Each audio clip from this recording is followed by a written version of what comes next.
Have you ever crossed paths with Amanda at all? Actually, Amanda used to train with us at Jackson Winks, and this was when she was at 125, so it has been a minute. But I have nothing but respect for Amanda when she came down.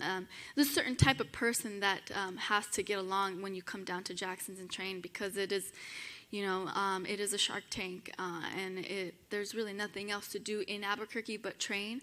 So it takes a certain person to come out there and train.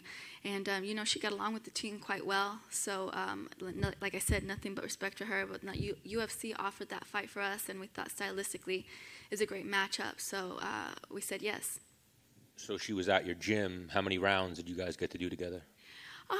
Gosh, it was so long ago. Like I said, it was 125. Our paths have, changed and shifted so much from then to now that I think that we're both two completely different fighters. You mentioned, or some of your training partners at Jackson Wink.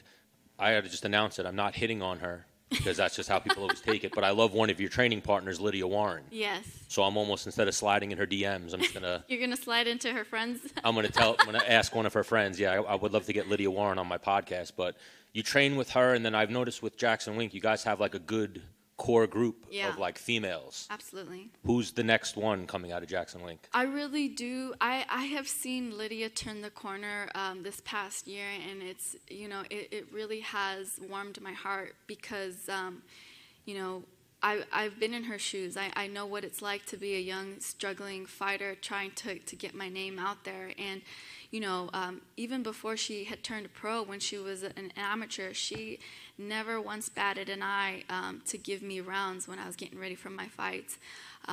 She comes in and she grinds and she puts in the work, and it's just now starting to, she's just now starting to see the fruits of her labor, and I'm really looking forward to what her career has to offer in these next couple of years. So I asked Misha this question earlier. A lot of men will always say once they had kids and fighting with kids, it like changes their perspective on fighting a little bit. Did you experience that in your life once you had kids? Did it change like how you looked at fighting? Oh, absolutely, 100%. And I mean, not only did it change the way I looked at fighting, it changed my life, but for the better, because fighting is dangerous, and if it was something that I was gonna do as a career, then I had to make it something worthwhile. And I was raised with the attitude. My dad used to always say, don't talk the talk, walk the walk. Your actions speak louder than words. And I just think that what I'm doing here with my UFC career and reaching for greatness and allowing my daughter to be a part of that journey and having her see not just the good but the bad and the ugly, I think it's priceless, really, because I think our children need to see us reach for greatness. I think our children, instead of us telling them you can do whatever you want to do in life, I think they need to see us strive for that greatness so that they can go after what they want in their lives. Thank you. Last one from me. I asked Yair before how he felt about Donald Cerrone retiring, and obviously he's one of your old teammates, someone that you were in the gym with a lot. Did you ever take things away from Donald? Did you get a lot of work with him, and what do you think about him retiring? Yeah, I'm happy for him because it seems like he's content with his decision.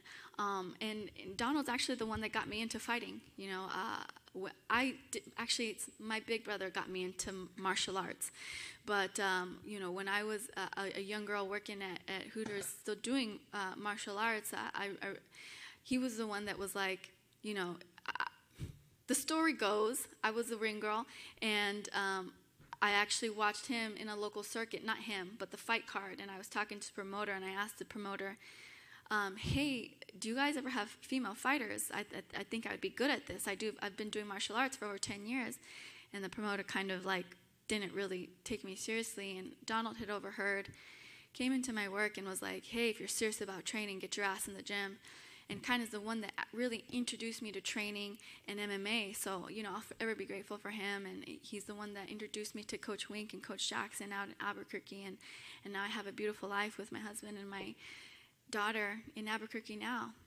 So he's done that for a lot of people. He's given people paths for a lot of people. Yes, for sure. Donald Cerrone, he has like that Kevin Bacon effect in MMA. He has like interactions, and he's tied to everybody. Yes, absolutely.